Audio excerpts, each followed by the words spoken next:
देख सकते हैं किस प्रकार की भीड़ जो है महावीरी झंडा में लगी हुई है।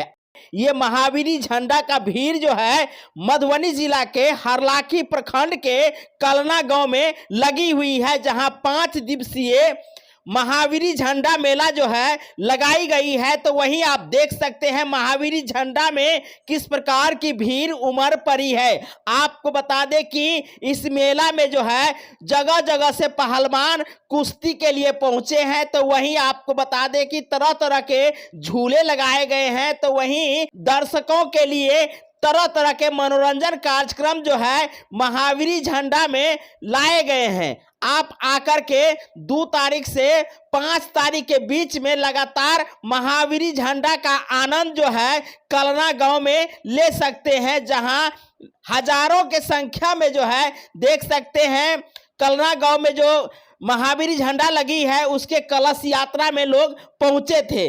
आप लोग पहुंचिए कलना गांव में, जहां महावीरी झंडा का आनंद ले सकते हैं।